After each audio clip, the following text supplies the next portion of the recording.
a good thing we don't get paid. You're telling me. All right, that's as good a place as any to start. Hello, everybody. Welcome to Church of Chonkwij podcast. My name is DrNiggle, and I'm joined by Masami OmegaConstruct Zero Burn.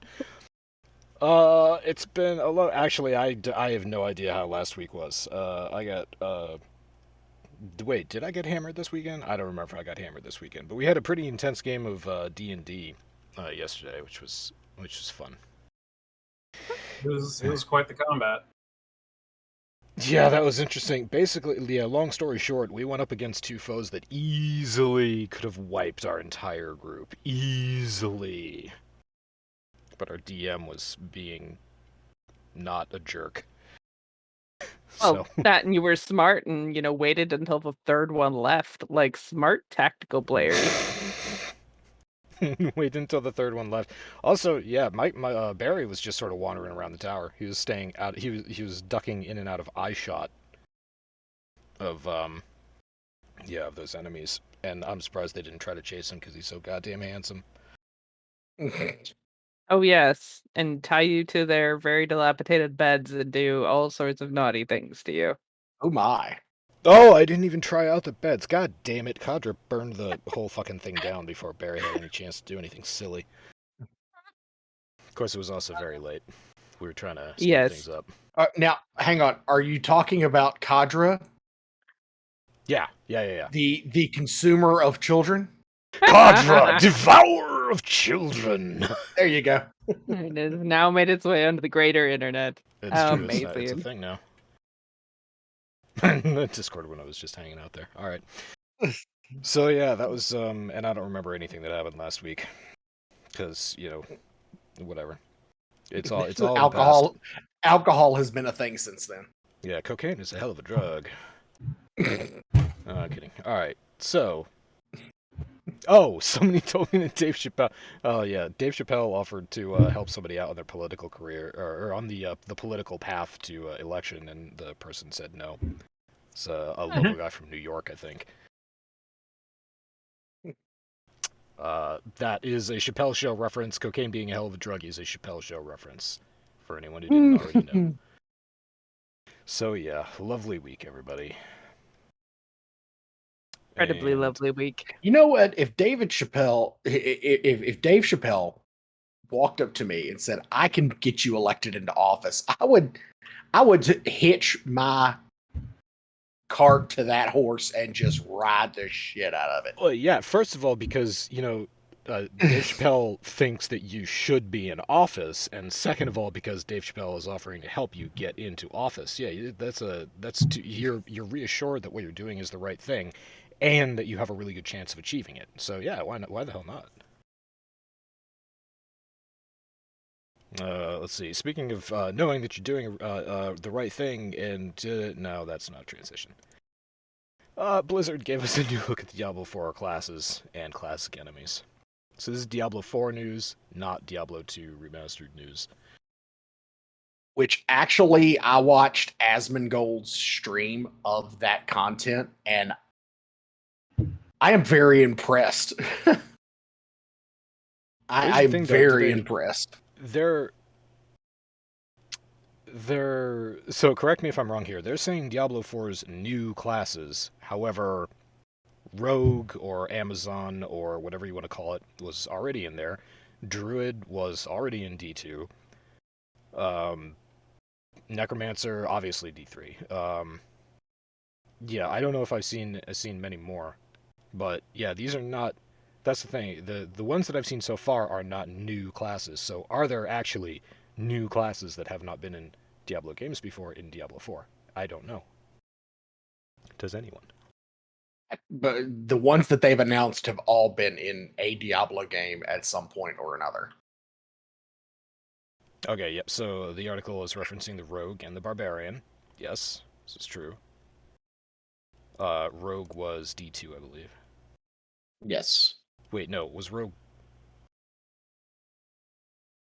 Rogue was D2, but I thought Amazon was D2.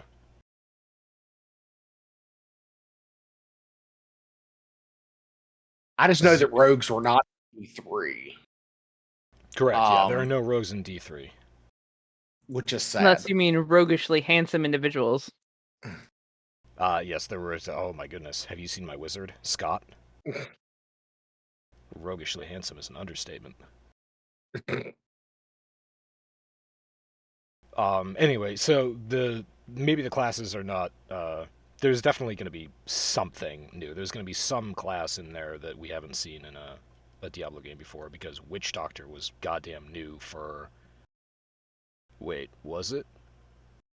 I'm pretty sure Witch Doctor was new for Diablo 3. God damn, it's been a long time since I played Diablo 2. But they're also announcing enemy types, and they're calling them the demonic succubus, and related skeletons are back. So yeah, everybody loves a good succubus in D3. Those bitches. I hate them. But they're coming back. They're going to be back in the next game. That's kind of nice. Yeah, and the models that they have are downright amazing. Just looking at them, and looking at the rendered artwork that they have for them is just beyond what I've seen Blizzard be able to do. I wish they would put this much effort into WoW. They could put this much effort into WoW, except for they would have to tear down the entire engine and rebuild it, and they're never going to do that because there's too much stuff built into that game. That is just a major development that is just going on, and it's never going to stop. Well, yeah, it's an ongoing game versus a game that is, released periodically, expanded or updated. Are you talking about WoW 2? Because that would be WoW 2. That wouldn't be Yeah, no, a new expansion. That's WoW 2 at that point. Yeah.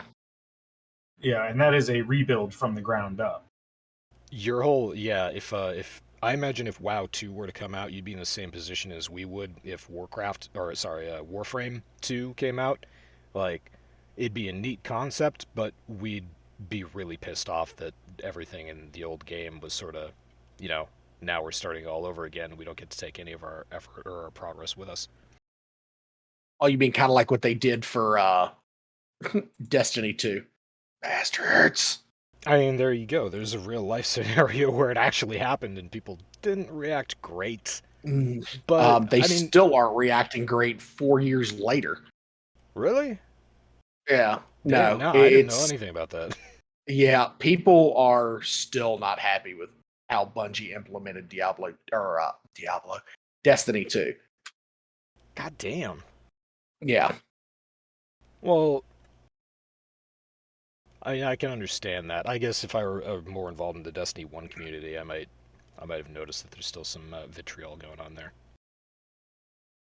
But yeah, that's why you're never gonna get this in WoW. Diablo 4 is just gonna, it's a Blizzard game, all right. Blizzard has never been good with necessary original ideas, but they are experts when it comes to taking pre-existing ideas, polishing them, and making them really pretty and functional. So we're hopefully gonna get this is the game. Okay, this is the real gamble. Now, Diablo 3 came out in 2012. That was barely at the cusp of the time when we started expecting games to come out with a day one patch. So the real gamble here in my mind is, will Diablo 4 work on day one? Thoughts?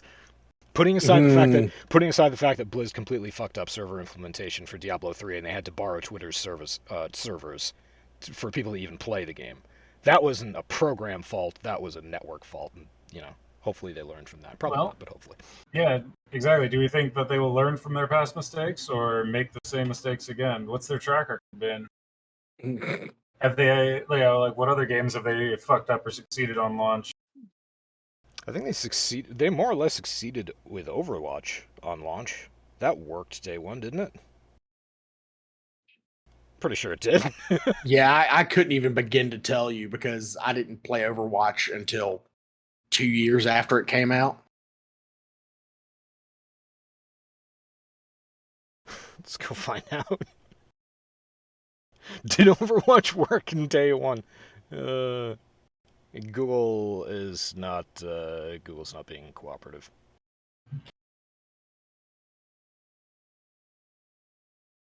Yes. Okay, fine. Just briefly reading over this. Yes, Overwatch worked day one. So that's one for Blizzard. And then between then and now, I think Heroes of the Storm also came out. That was a pretty simple game, though, but that worked day one. Leetness and I played a lot of that. And that's pretty... Oh, and Hearthstone. Hearthstone also came out between then and now. And that worked. So that's, Yeah, Hearthstone. They're doing okay. Blizzard's doing okay on that record. Their games work, and even though those 3 games weren't as popular at launch as Diablo 3 was, they had the server space, the bandwidth, to support all those players. So yeah,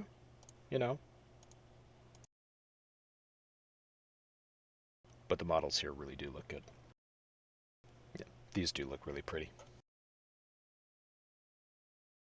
Anyway, Diablo 4 coming in 8 to 10 years. Yeah, I do look forward to seeing what new things they're going to bring once that does get actually talked about. Witch Doctor fun thing. Frankly, I was just surprised that they've even been releasing stuff if people are expecting it to take them years and years. No, I mean, I don't think it's going to be years and years, of course. Everybody jokes. It will. Are you fucking kidding me? They started talking about Diablo 3 in 2006.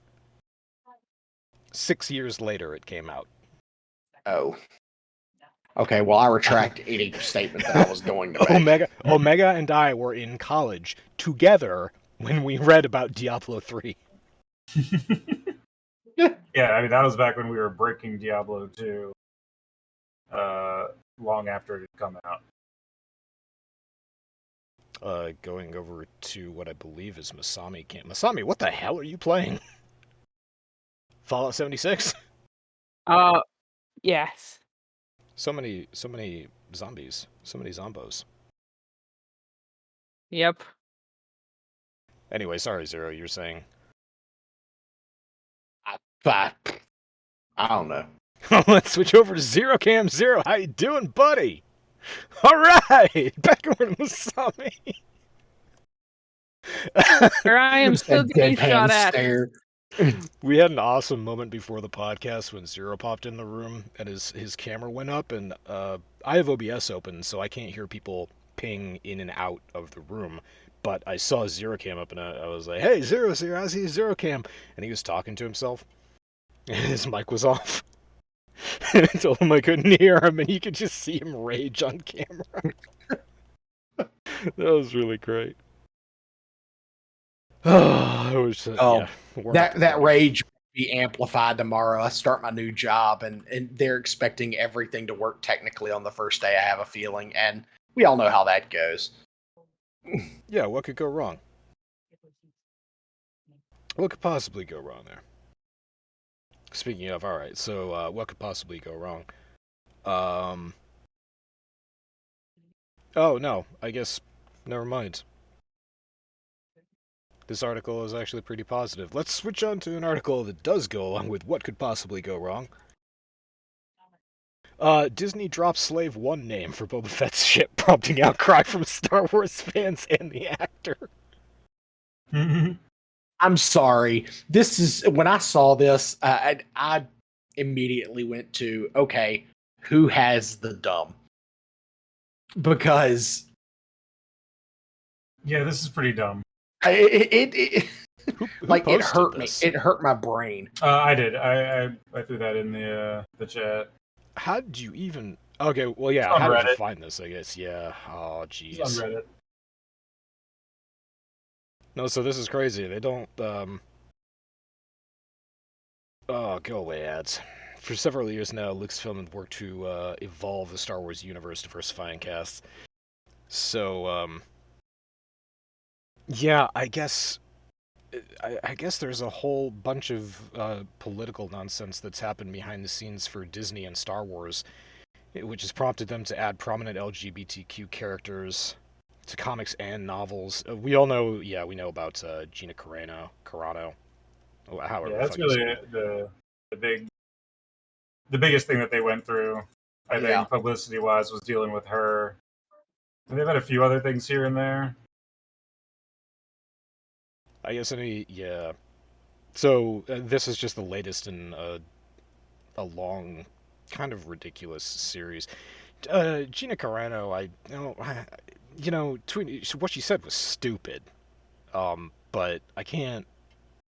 I don't know. Is there a new standard for the First Amendment? Or yeah, no, it's mostly First Amendment. Is there a new standard for the First Amendment when it comes to quote unquote influencers? Is that how we're thinking about this? Well, no, she works for a private company, and there is no First Amendment when it comes to working in the private sector. Exactly. It's as simple as it goes. A company is entitled to do to punish you however they see fit for what you say. And if you are working for a company, be careful not to say things that severely disagree with the values of that company. And she's not facing any criminal penalties for what she said. She's not facing any legal trouble. The government is doing nothing to curtail her speech. It's not a First Amendment issue. Simple as that. So that's straightforward. I can get behind that. Plus, if you get thrown out by Disney, you can go on, who is it, Ben Shapiro's show and talk about how the company is sinking into a liberal cesspit. There you go. I mean, that's probably her best option at this point. She'd be a hero, and you could easily make that a career. She did. Did you see the... She did. Yeah, she did. Like the week after that happened, it was plugged all over my YouTube page, and I'm like, why are you recommending this to me, YouTube? I don't watch Ben Shapiro ever. Yeah, Shapiro hired her, like outright hired her. Oh, really? Yes, I didn't know that. Hilarious. This is my surprised face. That is extra hilarious. Because she gets to tell stories about how difficult it is to be a woman in Hollywood, and she gets to tell stories about what it's like to be persecuted by a liberal company, or a company that's trying to maintain some semblance of being liberal, because it's Disney, people. Come on. She would not be the first, and definitely not going to be the last person who's famous for something, does some stupid right-wing bullshit, gets quote-unquote canceled for it, and then their career pivots to basically being a professional right-winger. I was thinking, whenever something like this comes up, I always remember how former General Ollie North is a full-time Fox correspondent. What's that fucking hack comedian name? Stephen Miller. Oh my God, really? Stephen Miller. Yeah. Yep. I know who you're talking about. No, wait. No, Steve Miller's the band. I'm doing I have to do this on a different browser. One moment, folks. We'll be right with you. This is important. Oh God, what is his name? It's not Stephen Wright. Stephen Wright's actually funny. Dennis Miller. Yeah, that's it. Yeah, I knew it was something. Dennis Miller is... Yeah. He's a guy who was a comedian, started being all right-wing, and then he just wasn't funny because, right-wingers kind of just don't know how to be funny. Family Guy did a bit on him, and, the bit started off with Dennis Miller saying, I don't want to go on a rant, and then he said just a whole bunch of shit, and he cut back to Peter on the couch saying, what the hell's a rant? So, yeah, that is a good example of somebody who... Born in 1953. I didn't realize he was 67 years old. Yeah. I seem to remember him being around when I was a kid. That's when he was doing his show on, I believe it was HBO or Showtime, one of the two. Yeah, it was HBO. It should not be in this browser. Let's get back to the other browser. But yeah, anyway, Slave 1 is out. I was skimming this article to try and figure out what they're going to call it. Yeah, I thought they had another name that they introduced really immediately. I just did not notice. It's just the only thing I'm getting. Boba Fett's ship on like a Lego set or an upcoming game or something. Yeah, the traditional Slave 1 moniker has been changed to Boba Fett's Starship.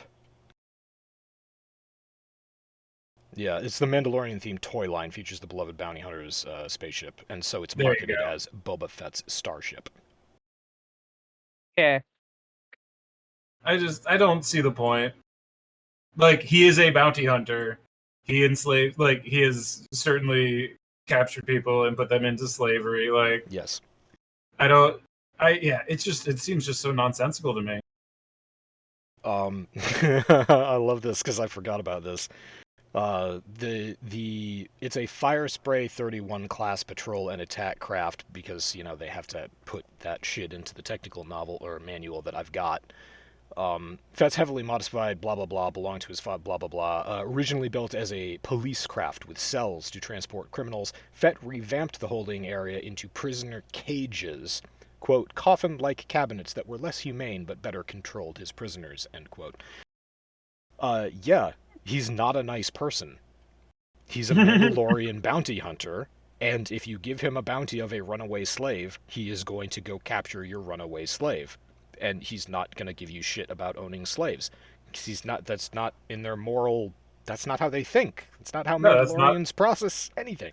That's not part of their code. Their code is based on the contract.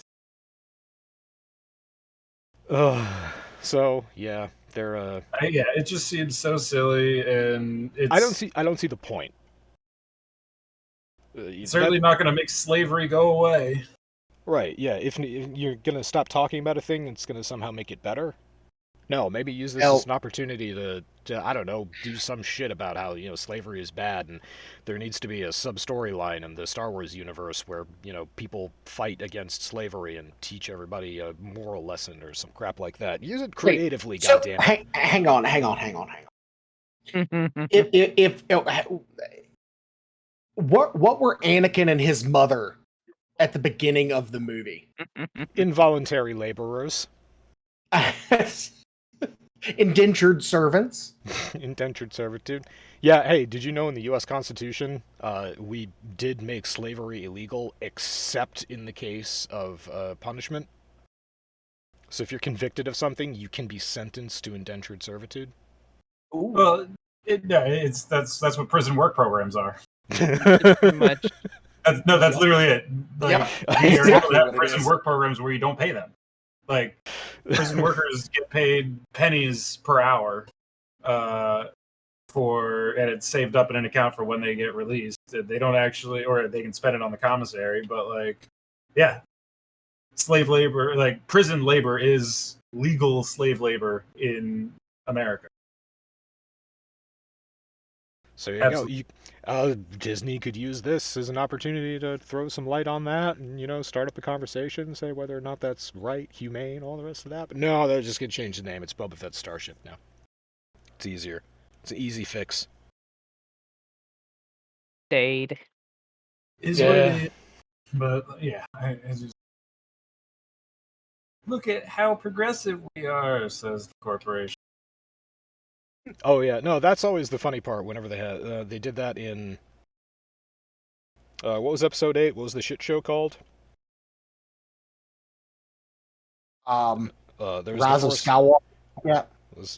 Or Force Awakens. No, Force Awakens was the first one. And then there was blank, and then there was The Last Jedi. Last Jedi. Oh, yeah, okay, The Last Jedi. Yeah, because he was literally trying to destroy the universe. Yeah, so they went to the casino planet and they were like, oh, look at all the injustice. And it's like, yeah, rich people taking advantage of poor people. That's what Disney does. But, you know, just not mentioning that. And then, what was the other one? They did this in the other movie. It was Solo, a Star Wars story, where they had the social justice warrior robot. I was like, rise up against your corporate masters and everything. I'm like, what the hell are you talking about? This is a Disney movie. And it was just randomly in there. Like, there was no, like... it was shoehorned in. There. Like, I was like, I'm all for a good, like, anti-corporate trope, but that was just like, no. Is anybody else seeing the irony here? Oh, no, it's incredibly ironic. It's so ironic, Alanis Morissette should sing about it. Would, Don't you think? Unacceptable. Is there anything in that movie that would have changed if the social, let's see, SJW88, whatever the robot's name was just completely Oh my God. absent from the movie? Would anything have changed? No. I mean, honestly, they could have just done the same actions, but put in different dialogue. Like, yeah. Well, the lips on the robot aren't moving, so do you think that somewhere out there there's a fan edit of that movie where the robot is just obsessed with, let's pick something, potatoes. Replace all the lines of the robot with lines that Samwise Gamgee had in the Lord of the Rings movies. Potatoes. Boil 'em, mash 'em, Boil 'em, stick 'em in mash a 'em, stew. stick 'em in a stew. We have Yeah, all seen the same internet memes. It is great. that would have been the best. I'd watch that movie. The Star Wars Mhm. robot that was Samwise Gamgee. Lando's running towards the ship, and the robot says, "Hang on, Mr. Frodo!" Oh my god. Just out of nowhere. Oh, well. Okay, so anyway, we've been watching Masami play Fallout 76. You've got power armor? Yeah, I just Nice. am one level off of a helmet, which is why you can see my head. You get power armor everywhere except the head. That seems... Well, the shtick is that you actually have to find it. Like, the game doesn't give it to you as like a beginning quest reward or any of that bullshit. You literally have to find and assemble your own suit of power armor in the wild. Now it has it has static spawn locations, so you can literally, if you know where those locations are, you can go and find it and then hope to God that you can get all 6 pieces in a set as you check each location. And there's a decent wiki, so it's easy enough to find. But yeah, Well, it's still pretty cool. You gotta go around and assemble it. Gives you something to do. it absolutely. Like I've got like 3 different sets, but this is my most complete one. And like these pieces that I'm wearing, I've level 4 to wear, but the helmet that I found that is the same set is like a level 40 helmet. And I am 39 and a good solid half. So almost there. You just gotta camp out in the wild and keep on killing mole rats. That was more like getting ambushed by mole rats. I'm trying to make my way to a certain place, and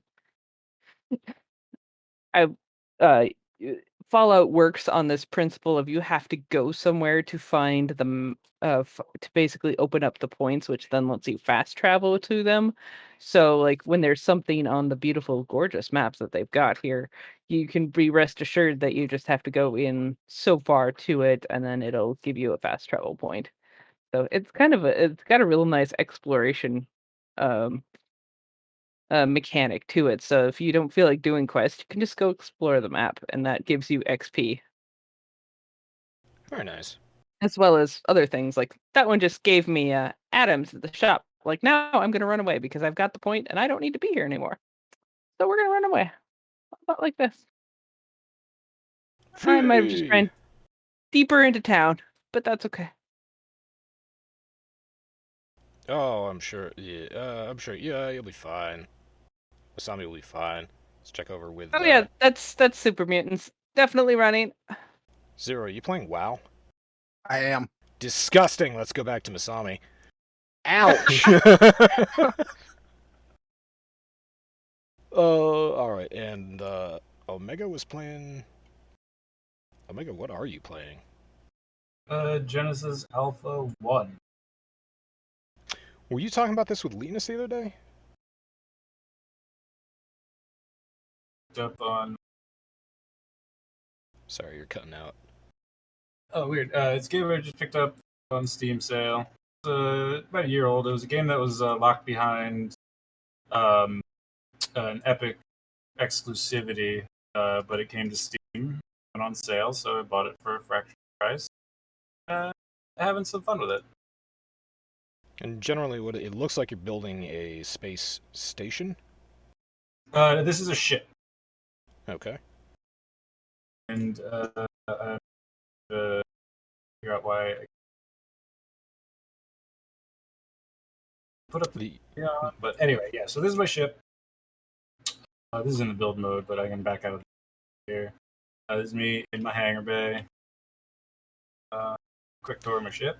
Alright, so there's a major difference from Avorian is that you can build your ship and then you can walk around in it.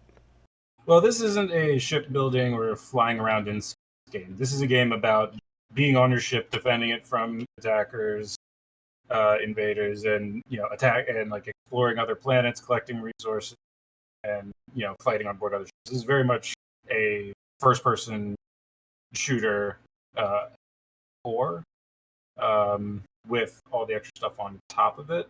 It's like a roguelike game, so you do multiple playthroughs, each different kind of thing. This is actually my first playthrough. Started in the tutorial before it opened up into the open world here. Ship got me back here. I got some big greenhouses where all my atmospheric stuff comes in. Show you the control panel for the ship. Like over here, I got all my storage, all the things I'm building. Here you can see what kind of atmosphere I've got. Plants, different gases in the atmosphere, so you can have different life forms, all that sort of stuff. It's a lot of fun. But like right now, I'm sort of finishing up in this area, this sector that I'm in. So let me bridge, show you the galaxy map, or whatever you want to call it. Quadrant. And so yeah, here I'm in this sector. You can zoom in. So in each sector, damn it. Are you getting shot at? Yeah, and then it came into the area. Exciting. Alright, the shields are almost down. I'm gonna go on board and fuck him up. Oh, you This is the actually first- have options. Ship assault. Yep. So this is my what's it called? Oh, the ship assault room. So this is where I go to. This is a teleporter pad that'll beam me over to other ships that I can board. So I'm just, I guess, waiting to. How do I destroy enemy ships?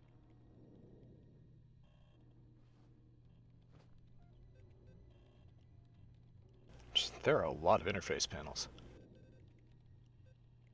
Oh, rogue attacks. Here we go. Oh wait, people are on board my ship. What? No, people. I would be here and shit. I'd see a mini. No, my. Up. Yeah, my shield up. Oh.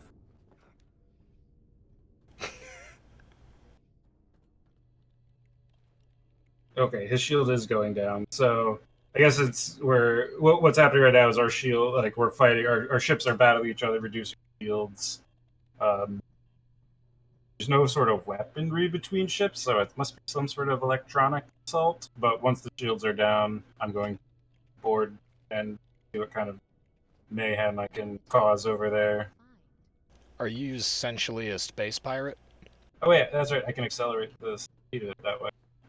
No, actually, the storyline goes is that I'm basically trying to find a new planet to colonize because home got destroyed. I guess Earth got destroyed or something, so I'm looking for a new planet to colonize. And this is a bad guy. I'm not a pirate. Explorer trying to survive. All right, so shield is down.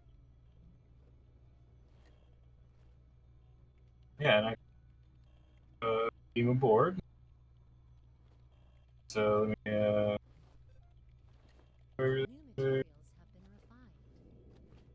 yeah, pull up on it.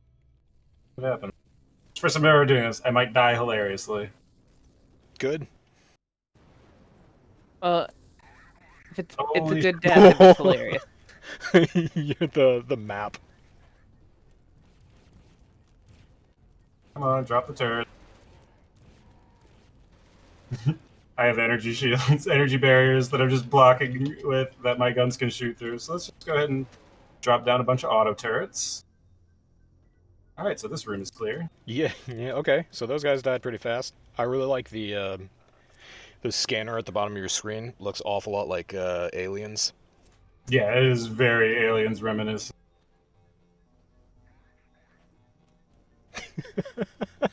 So you just troll people by plopping down energy shields. Pretty much. That was pretty great. Oh, this is a security barrier here.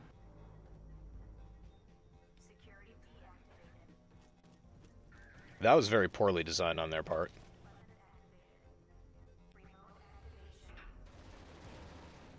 Oh boy.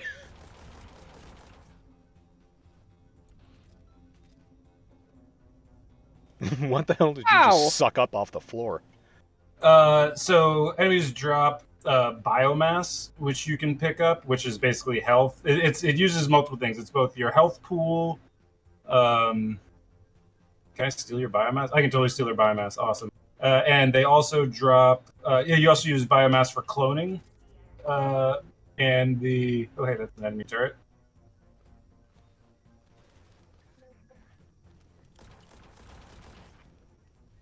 Honk. Turret drop. There you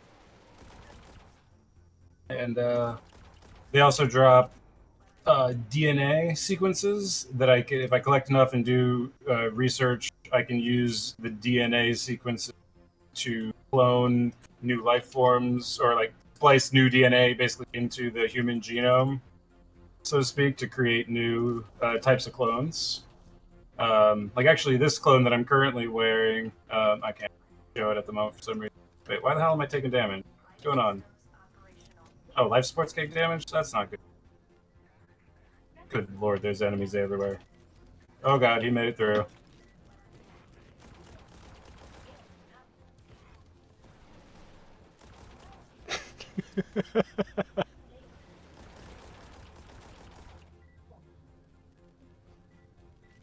So yeah, like I just picked up some weapon samples, and I collect enough of them, and I can actually do some research and get new weapons.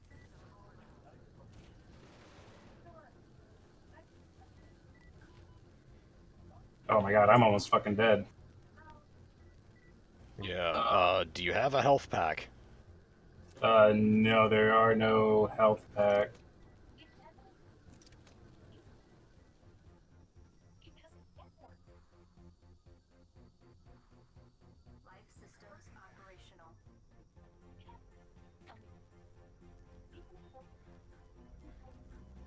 Those are the closest to health packs. How did that turret... Did somebody just, like... Oh, was that a turret or a person? That was a dude who just walked in, who like chased me into this room. Okay, gotcha. So you see on the mini map, there's that chest. That's Yep. what I'm actually going for here. That's really the only reason to be here, is to get stuff like that, or to just kill stuff to farm them for DNA and stuff. Sure, yeah. So I like the guy down there.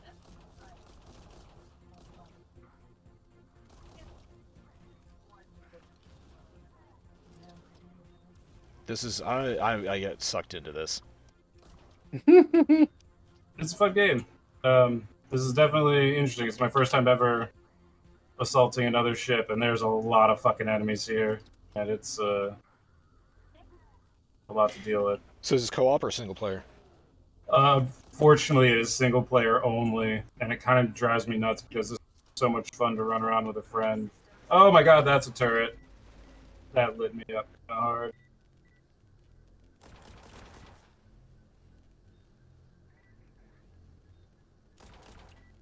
Yeah, their hangar's not looking so hot.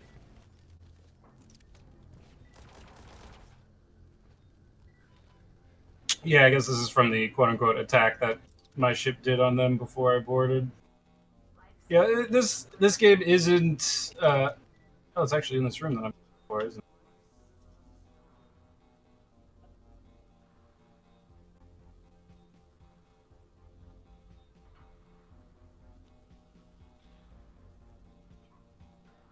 Oh wait, no, it's 11 meters. Oh, it's right up here. Holy shit.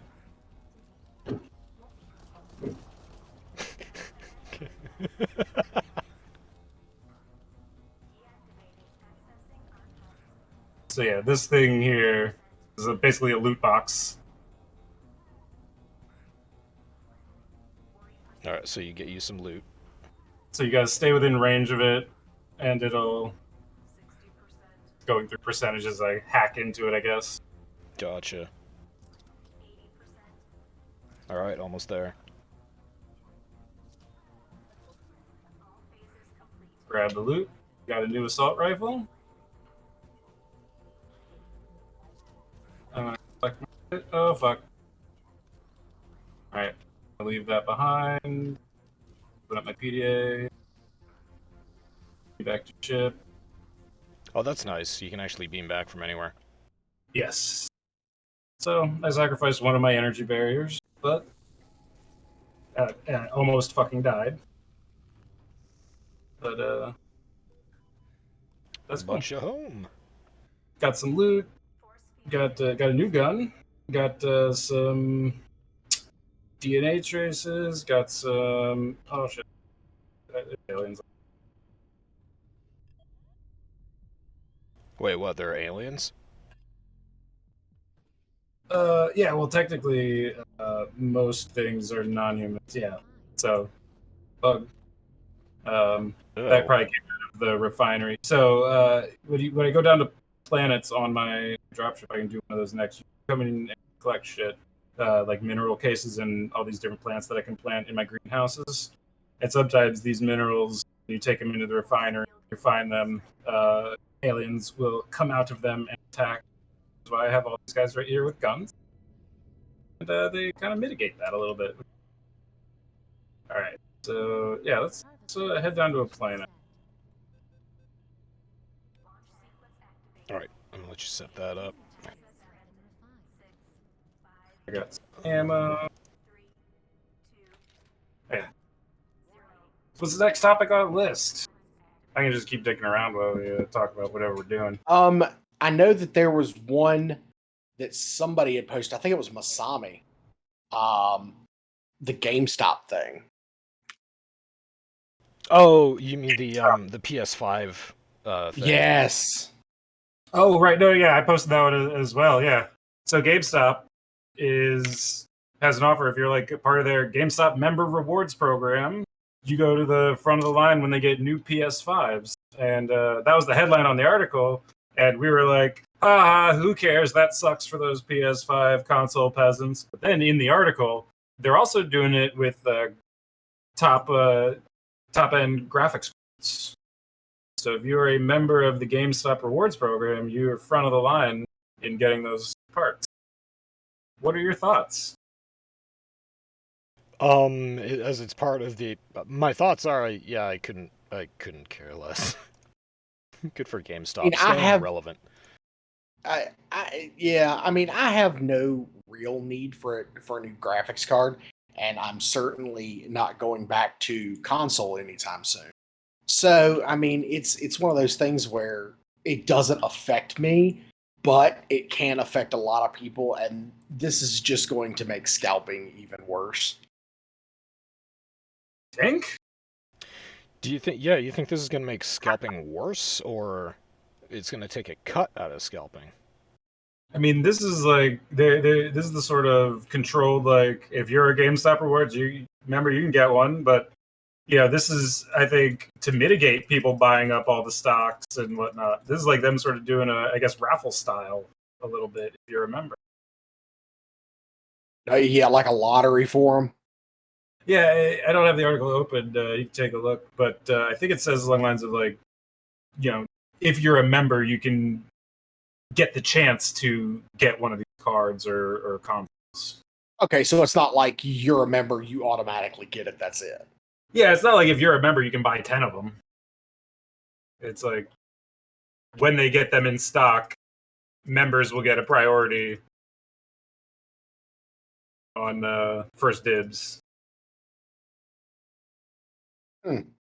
So the article does talk about bundles. Basically, people were bundling the PS5 with something else, like a $20 GameStop gift card, or more expensive bundles packages like Ratchet and Clank, the Rift Apart game that came out.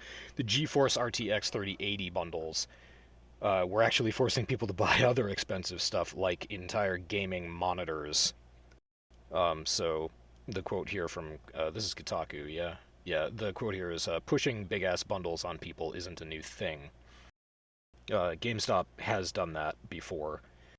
But this in particular, this article is focusing on, if you are part of the GameStop rewards, Power Up rewards program, then you are eligible for first dibs on buying a PS5 or high-end PC graphics cards from their limited stock. So you're one of these Power Up rewards members, so you throw your name in a hat, and they say, okay, your name was drawn, we have a limited stock, if you want to buy it, you can buy it. So on the surface, it's fine. You know, if they want to do this, it's their rewards program, it's their stock, they're kind of the scalpers in this scenario, because you're paying for a rewards program, and then you're paying for a chance, or you're paying for getting a PS5 if you are chosen from their rewards pool. So, the rewards program pool. So, that's, you're paying on top of paying. That's not so cool, but you're part of a rewards program. Who knows? Maybe you're part of it because they've got other promotions in there that you're really interested in. You otherwise would spend a lot of money at GameStop throughout the year. So, yeah, Kotaku does say it's a scummy promo. This is not clean, but it's not like changing the name of Boba Fett's spaceship or anything. That's super true. I mean, it's. I mean, again, I used to spend a ton of money at GameStop back when I was playing on console, but there's no reason for me to do it anymore. I have to. Everything that I need, I can get through not GameStop. Yeah.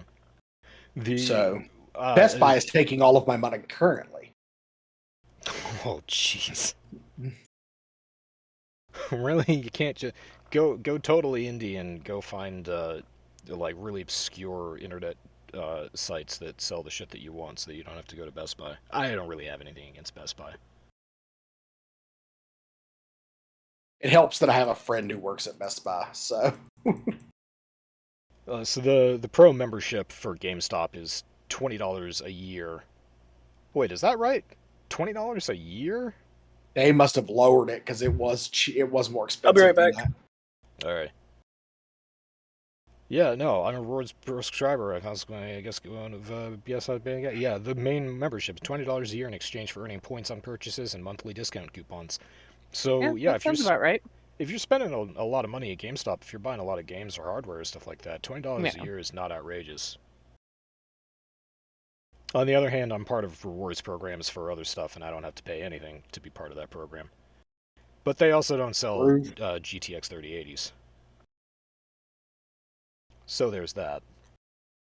But yeah, this is it. This is Kotaku really does cover a lot of gaming news, and they do it pretty well, but they are more opinion than they are news, and this seems a little bit like clickbait. Yeah, I mean, it was kind of like half the reason I was like, oh, hey, Kotaku has another hot take, and yeah, go figure. So, a funny story about Kotaku on their Twitter, I believe it was. Welcome back. I believe it was on their Twitter, they actually stated, like, hey, we can't not be political in this day and age. Yes, they were like, yeah, they said that, there was, I forget what it was. Somebody said something about it on YouTube that I watched, and I can't even remember. But it was like they said that they could, in this day and age, it's hard not to be political and not to have any type of political opinion when it comes to your company's brand. Well, that's more understandable. You can be not political. That is completely a thing that you can do. You just retreat back into, corporate territory, being like, we're doing this because it's going to make us money. That's not political. That's business. But yeah, everybody, it does, the point's well taken. It seems like everything that you do these days somehow gets tied into something political. And if you want to acknowledge that, you can go ahead and acknowledge it. If you don't, then you just ignore it. and it does go away. Unless you do something really stupid. Which, I don't know if GameStop is capable of... I don't think GameStop's in a position to do something, like, really awful. Like firing all its female employees. Or saying that only female employees can work at GameStop or anything. That would be an example of something really stupid that they could do. But yeah, that's that story. GameStop offering PS5s to their power-up rewards members. And GTX 3080s. I wouldn't mind having a GTX 3080. But I would rather win it as part of a rewards program than pay for it through a rewards program. But, you know, whatever. What can you do? The other thing that Omega and Masami and even U0 might have a lot more to talk about with was the Magic Diablo clone that didn't even survive its beta. Magic Legends, the ARPG that combined Diablo-style aesthetics with the card game mechanics of Magic the Gathering, is shutting down on October 31st. It never made it out of beta. Oh, God. I just find it hilarious that Wizards of the Coast is so awful at making games. Yeah, they're so awful at finding people to make their games. That's really what it comes down to. Like, they shouldn't be making them. They should be investing in good companies who actually make them. But they don't know what a good company looks like if it smacked them in the face and called them Shirley. They have to have talked to Blizzard about this, right? When Blizzard separated or split officially with Activision, they must have gone to Blizzard and been like, hey, we've been trying to make one of these games for years, and we really like Diablo, but can we combine it with a card game? And Blizzard must have come back to them with some outrageous amount of money that it would cost. But there's no way that they couldn't have talked to Blizzard about this, especially if they're trying to make this kind of game. No, yeah. I mean, you hate to see it because there do need to be... I think we've talked about it before, how there needs to be some type of, you know, D&D, good D&D game out there, but there just never has been. It's some people love some of the older games. I know Baldur's Gate has a lot of fans, among some others, perhaps. But like, it seems like the good games have always been not necessarily made by D&D, but just more D&D style games. Like we've talked about Divinity 2. We're talking about getting a playthrough of that started up soon, and that's like that, you know, basically fantasy party based gameplay, stuff like that. So yeah, they're too busy just trying to get somebody to build the game for them and throw some money at it. I mean, what was that game? Dark Alliance?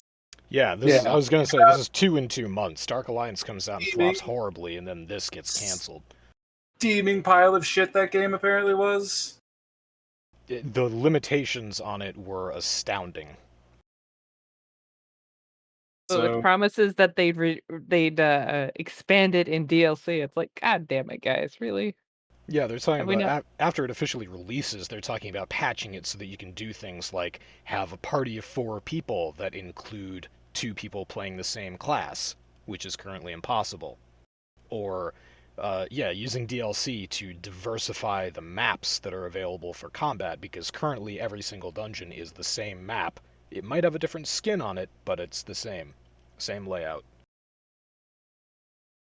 Which harkens back to I know Mass Effect Legendary Edition just came out. If people are starting to play Mass Effect 1 again, the original one, when you go down in the Mako onto a planet and you go to an enemy bunker, you know the bunker is going to be one of 2 designs.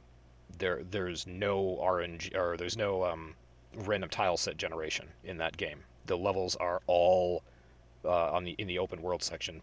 They are all either one or the other. And the same goes for some of the missions too. They recycle maps. And back then, I mean, that was totally fine. We didn't really have procedural generation for map makings in games, so people played Mass Effect 1, they're like, oh, okay, well, you know, that's just what we got now.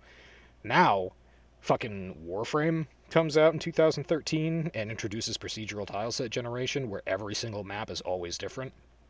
and other companies at the same time were exploring that as well. It's something that we kind of take for granted, but it hasn't been around that long. And taking a step backwards just seems so painful. So yeah, those are a couple of the big complaints that were generated for Dark Alliance. And I still see people on Twitch. There's still people playing it on Twitch. But yeah, the release was nowhere near, obviously, what they hoped it would be.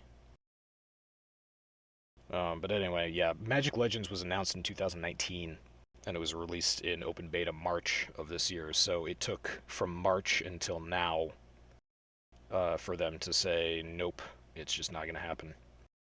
Good news is they're refunding people that made in-game purchases, and everything that is an in-game purchase will now be purchasable with the in-game currency instead of real money. So they're not screwing people over too terribly. Well, that's a positive. So this is Cryptic Studios. I'm not familiar with them. Cryptic? That name sounds familiar. Oh, they did Marvel Heroes 2016. That's why they sound familiar. There you go. If Leetness were here, he would have known that. Oh, they also did the Star Trek Online game from 2010, the one that people are still playing. So yeah, Cryptic has some games under their belt. They've been making games since 2000. So I don't know what happened here. Who decided to cancel it? Why they decided to cancel it? I don't think the article gets too much into that.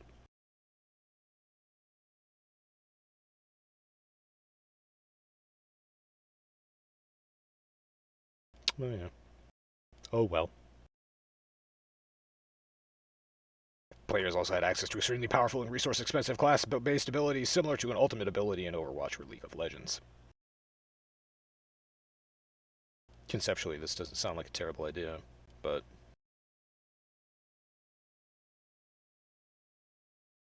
I mean, it's something that we need, that I know all of us would like to see is more D&D style games.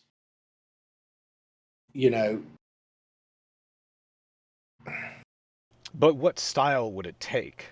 Like, do you Yeah. want the whole thing where you're class building? Because I can totally get behind that.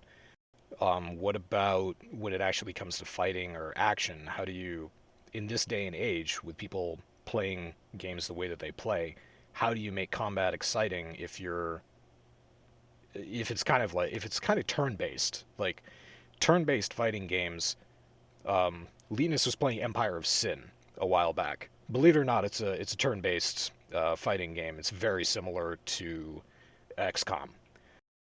Not in character development, but in the combat style system. And it's fun, and you can really get into it, but it's not the kind of game that you play for more than an hour or two before the combat just wears on you, and you're like, okay, it's time to take a break. I found the same thing when I was playing the South Park games, Stick of Truth and Fractured Butthole. Fractured Butthole.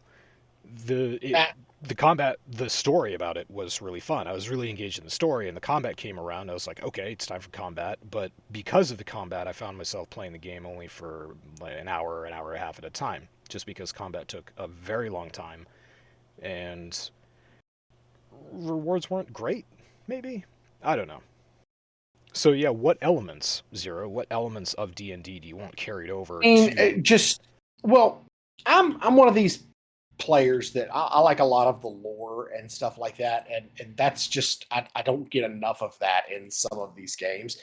Now, like Diablo 3, chocked so full of lore that I don't think I'll ever get it all. Same goes for WoW. WoW has got so much fucking lore in it that I'll never, unless, which I've done, sat down and watched multiple videos about every aspect of Warcraft from the beginning, from Warcraft 1 all the way through until current day. it's one of those things that, I want lore. I don't want a meta. I don't want there to be, and I know that's just the way games are nowadays. I don't want there to be like some meta that states that you have to have this, and this to be able to complete this. It's one of the things that irritates me about WoW is they if you're gonna do mythic rating, it's gotten to a point now where you have to have X number of this class, X number of this class, X number of this class, or it's just not gonna work. I don't like that. I think you should be able, if you're going to do something, you should just be able to go straight in, do your thing, and get out. Okay. So, but that's just one guy's opinion. No, that's fine. I don't, anybody else, like, in a D&D style computer game, what elements of D&D do you want transitioned over into the game? I think you should give Divinity 2 Original Sin a try. It's turn-based, but I think the way that they do it is well-balanced. There is no real meta, and classes are extremely flexible and customizable, and you can make really all sorts of different builds that can all be viable in different ways.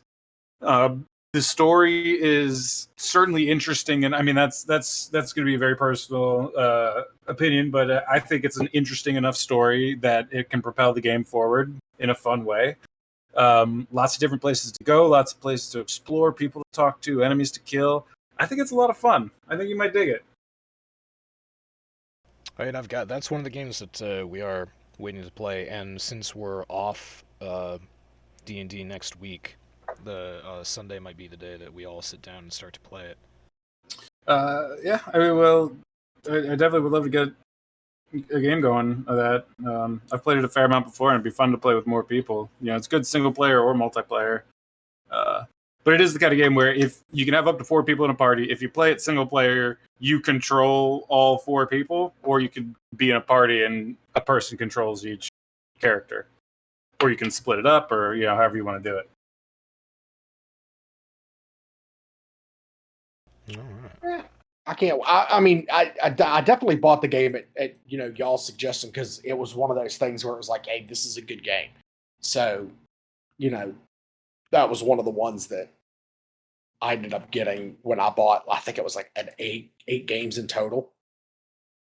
I would say that game is probably one of the best D&D representations that I've played, with like maybe Darkest Dungeon in some elements at least coming in second. Darkest Dungeon was another that, as far as turn-based combat went, Darkest Dungeon I thought was the most efficient, where battles really didn't take all that long, and you could clear out a dungeon in 20 minutes, 25 minutes, or a half an hour if it was a larger one. So yeah, the combat style in Darkest Dungeon was it was quicker. It felt more fast-paced in terms of how turn-based combat usually feels to me. Yeah, well, each quote-unquote dungeon in that game is like an instance, so it's not super long campaigns or anything. It's just an ongoing game that really fits that structure well. That's sort of what I meant about it, like it working nicely in that sense.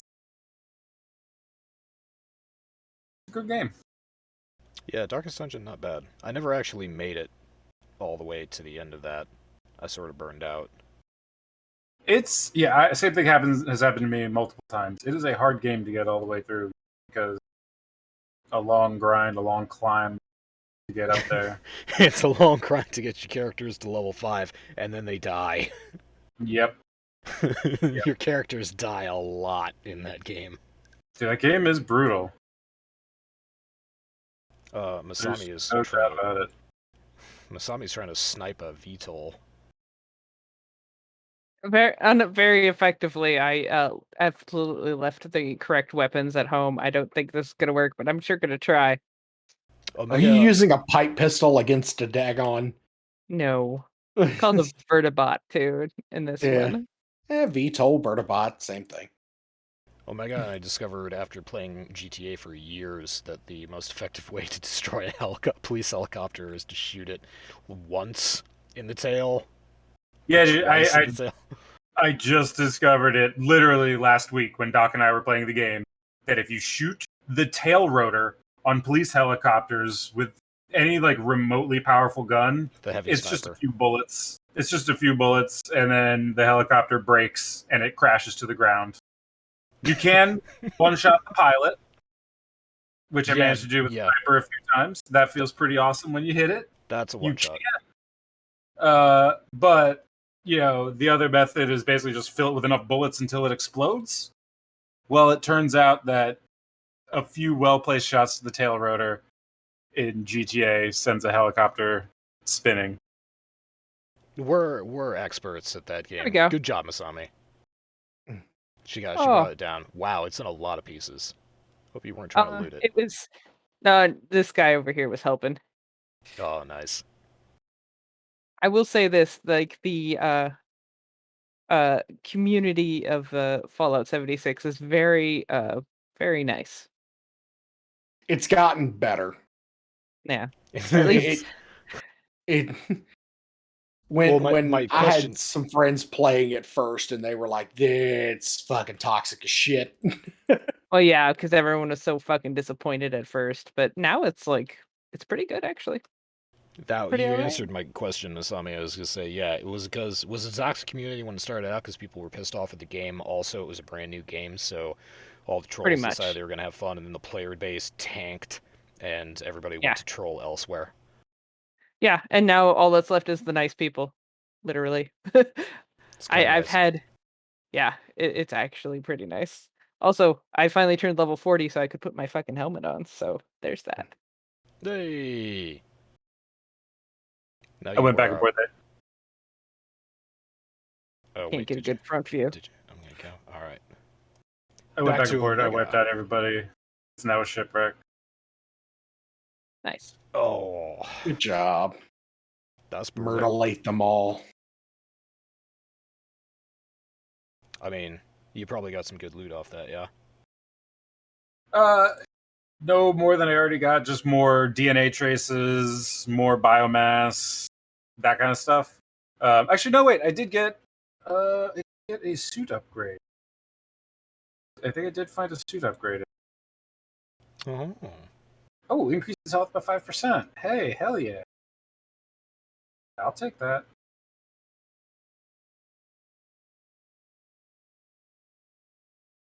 While I'm getting all set up here, one thing I did notice in my Steam news this week, of particular interest probably to Omega and myself, RimWorld 1.3 is coming out.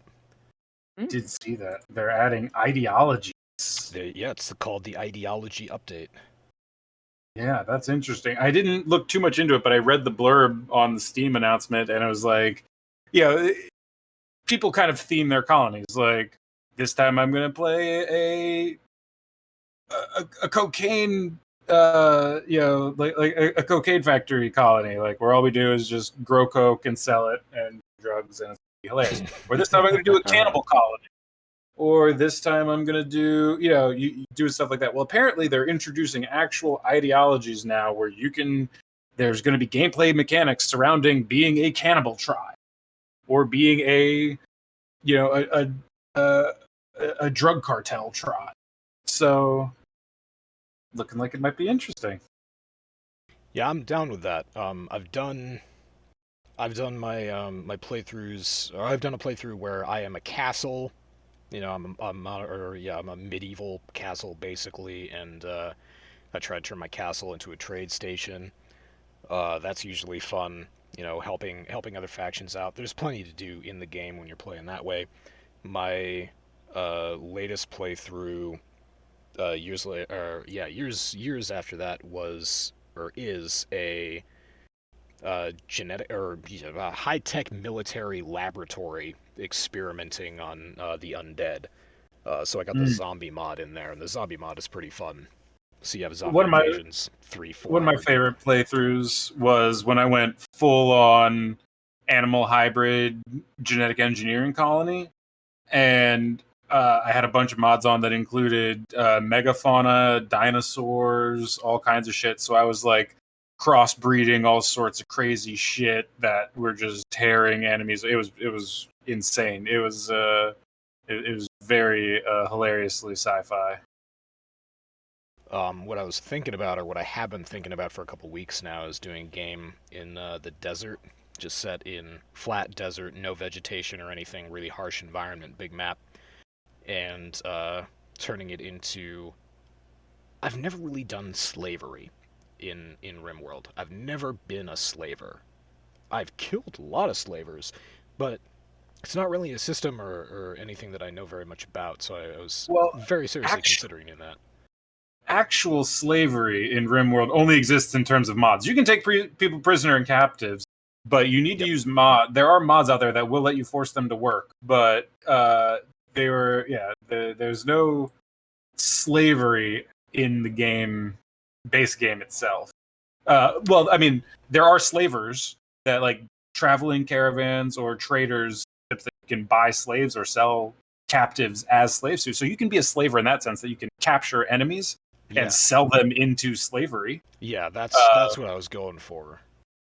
But unfortunately, you need mods to actively make your prisoners work in your colony for you.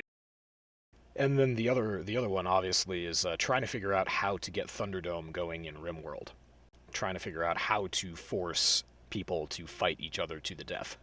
See, that I think would be actually on the easiest scale of things. That's just put a bunch of prisoners together, get some psychic lances to make some of them break mentally, or just treat them terribly until they mentally break, and they'll just start beating the shit out of you. I think Thunderdome is thoroughly doable. Yeah, I gotta figure out exactly how to do that. I mean, you make prisoners miserable enough, and they're gonna break, and they'll go psycho and beat the shit out of each other. Oh my gosh, yeah. RimWorld is that's a special game. You can be really, really amazingly wretched in that game, or you can White Knight it. So I think the ideology update is actually going to be kind of fun. It's probably something that I will spend money on, just to see how it will affect the games that I like to play. Well, no, this is 1.3. This doesn't seem to be a paid DLC like the royalty update, I think. I think this is just a mainline update.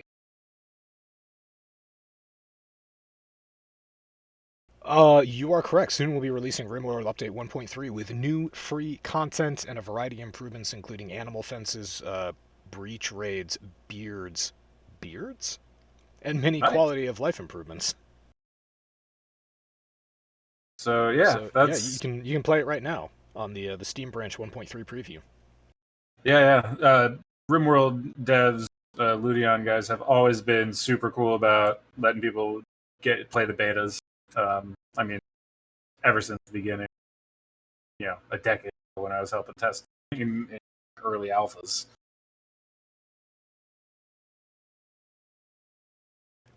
Actually, this might be exactly how they did royalty, because I just read the tail end of this announcement.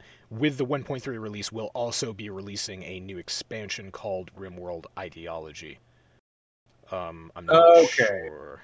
Yes, you are correct. So there are going to be core game additions and improvements, along with for free new paid content, which is exactly what they did before with royalty. I'm cool with that, though.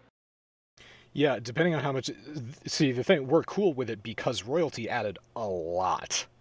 I actually never got it. I haven't played it since then, even. I got it, and I dipped my toes into it, and one thing that I didn't like early on was that if you get somebody that's promoted to a vassal or something for the local royalty, then they need they need rooms. You basically need to build special rooms for people depending on their promotion class. Their status. Yeah, their status. Thank you. Those rooms that they require have size requirements. So you're building pretty large rooms early game, and that is difficult for me. Well, that's something that bothered me, is that, like, so the royalty update basically adds pain in the asses. Like it turns one of your colonists into an egotistical pain in the ass that you have to cater to. Yes. Really, that sound like I ever since that was even announced, I was always like, that doesn't sound like super great. And yeah, I need to play through. I need to boot that game back up and actually make my way through it to figure out what exactly the advantages to that are, because I'm sure that there are advantages. But yeah. Yeah, I'm sure there are. I'm watching Masami jump and trying to grab loot. Sorry, go on. Okay, never mind. Someone fucking got it. It's like, I can see the trick to get up there, so I was just gonna jump until I couldn't jump anymore. Oh, nice. This event is actually kind of fun because we start up the food processors, and then the burned zombies come for us again. Oh yeah, look, someone just left that right there. But yeah, so anyway, RimWorld royalty update. I still need to figure it out and see what it's all about. But the ideology update, if it adds, I want to see what it adds. I want detailed patch notes to see how I can improve or make my existing colonies more dramatic. Because that's what RimWorld really is. It is not a game that you go in and expect to win. It is a game you go in and you expect to have fun during the process of winning or losing. Yeah, well, the game has always been built as a storytelling game. And that story doesn't always have a happy ending, but it's going to be an interesting one. Like, hey, you've had that colony going along for how many years now, and it's grown to how many people, and you're all secure and think it's great. Well, shit goes wrong, and you get, this attack and this weather phenomenon, and then these burrowing monstrous insects attack from your cave system, and, all sorts of... hey, that's a hilarious... That could be some hilarious shit. God, some of the best things that have happened in that game to me are when shit goes horribly wrong in a hilarious way. The last one that I remember that got me, Randy sent me a man-hunting herd of something like 46 hippopotamuses. I'll tell you, one of the funniest things that's ever happened to me. I had 4 people. I was doing Naked Brutality, one of the game modes, which is where you start with literally nothing. I died to a squirrel. I was fist fighting a squirrel. That's amazing. And I got an infection. And I died. I killed the squirrel. And then 3 days later, I died due to an infection. Oh, Jesus. The ironing. Come on. RimWorld is a great game. I highly recommend it. It is. Alright, so... 1.3 coming soon. 1.3 RimWorld coming soon. And Omega's new game that he's playing this week, Genesis, I forget the rest of it. Alpha 1. Genesis, Alpha 1. Yep, so that's about all I had for this podcast. If anybody else has any topics or things to shout out. I finished The Outer Worlds finally. Oh, how was that? Congratulations. Yeah, did you get the happy ending? What's that? Did you get the happy ending? I did. Yay. Well, as happy as an ending as one can get anyways with that game, because oh boy, it's got some things to tell you, but it's excellent. It's just I love it. It's probably about the 4th game I've ever finished, because I do not have a good track record of finishing games, even on easy mode. But it kept me in and reeled me in all the way to the end, and that's it's very much a positive in my book. Outer Worlds, Outer Worlds, worth checking out. The video, How to Be a Psychopath in Outer Worlds, also worth checking out, and Outer Worlds 2 due out sometime later this year. Yeah. Like, having finished Outer Worlds 1, I am now, like, super excited for Outer Worlds 2. Like, and I just hope they take time with it and they, you know, they make it as excellent as the first one, as much as that is not always possible. Nice. Alrighty. Yeah, sometimes the second iteration of a game is not as good. Other times, though. Destiny. Yeah. Oh yeah, but yeah, okay. Point well taken. But sometimes, like Mass Effect, the Yes. second game's way better. Oh, I was hoping to be able to buy that before the sale went off, but does not appear that is going to happen. Nah, don't worry about it. It's not going anywhere.